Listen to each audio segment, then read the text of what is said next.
ये सवाल question number 9 है एनसीईआरटी क्लास 10th का और ट्रायंगल का यही सेकंड चैप्टर है, वो सेकंड एक्सरसाइज है। आपको ABCD है, एक ट्राइपेजियम है, तो आपको ट्राइपेजियम इस तरीके से बनाना है जिसमें ABCD के पैरेलल है, इसके डायगोनल हैं जो इस O पॉइंट पर क्या कर रहे हैं, इंटरसेक्ट कर रहे हैं। तो आपको ये शो कराना है।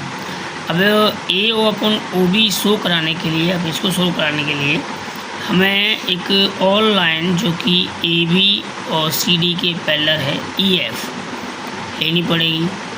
अब EF लाइन की बात करें तो जो DA को E पर काटती है और CB को F पर काट रही है। अब आपको इस तरीके से ये दोनों लेकर आने पड़ेंगे। तो उसके लिए आपको किसी एक साइड के साथ, यानी ये चाहे AD ले लीजिए चाहे BC ले लीजिए, ठीक है, इन दोनों में किसी के साथ दो कंडीशन पैदा करोगे आप। एक बार तो आप इस ट्रायंगल के साथ हम इस एक डायगोनल को लेंगे और दूसरी बात में दूसरे डायगोनल को भी ले लेंगे इस साइड से, ऐसे यानी ADB। चलिए ये भी ठीक है। अगर आप इससे लेना चाहते हैं तो आपको CBD एक लेना पड़ेगा और फिर ABC जो है वो दूसरा लेना पड़ेगा।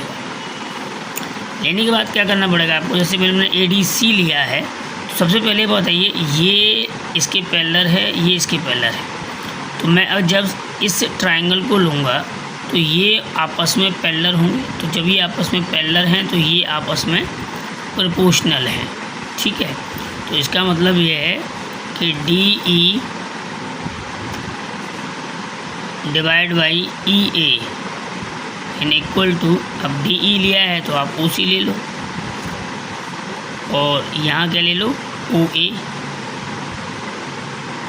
ठीक है ना। OA OC ले लिया। उसके बाद DE EA है, OC अपन OA ले लिया है। अब इसको आप ऐसे भी ना लिख पाओ अगर, तो दूसरा तरीका ये है कि EA DE इक्वल में OA अपॉन OC, तो कैसे भी लिख लीजिए, दोनों कंडीशन सही हैं।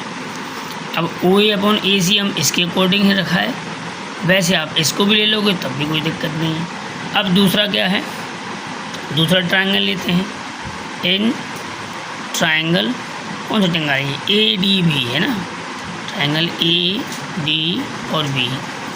अब ADB में देखिए DEEA, भाई ये EO जो है यहाँ लिख देता हूँ मैं, EO पैरेलल टू AB, इस बार हम इसे ले रहे हैं।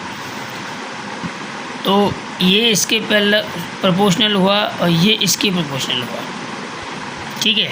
तो DO नीचे है तो हम DO को बाद में लेंगे। तो इसका मतलब ये है कि हम जो लेंगे वो लेंगे EA divide by DE equal to EA लिया है हमने, तो हम यहाँ लेंगे OB एंड OD, ठीक है। अब देखिए ये और ये दोनों इक्वेशन फर्स्ट डाल दूँ मैं और यहाँ इक्वेशन सेकंड डाल दूँ, तो ये दोनों बराबर हैं। तो क्या हो जाएगा हमारा, तो दोनों इक्वेशनों को से देखें हम तो OA OC and OB equal to OD, ये हो जाएगा, ठीक है। अब आप इसमें, अब यहाँ तो ये आ रहा है और जबकि यहाँ हमारा क्या आ रहा है कि AO अपॉन BO।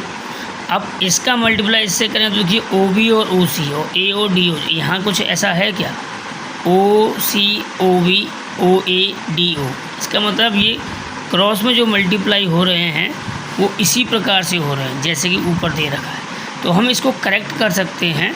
हम इसको करेक्ट कैसे कर सकते हैं, अगर आप इस प्रकार से मल्टीप्लाई कर लें और ना भी करें तो डायरेक्टली आप इसको लिख दोगे ना, तब भी ये गलत नहीं माना जाएगा। और मैं आपको समझा रहा हूँ कि ऐसा क्यों होगा।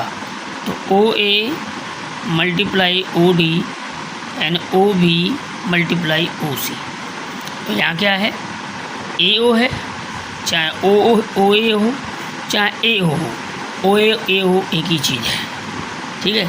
अब इसको आप यहाँ ले आइए और इसको आप यहाँ ले आइए, कोई फ़र्क नहीं पड़ेगा, यानी OA upon OB N O C upon O D, यही तो था, ये हमने प्रूव कर दिया, ये हमारा ऊपर यहाँ दे रखा है। ठीक है।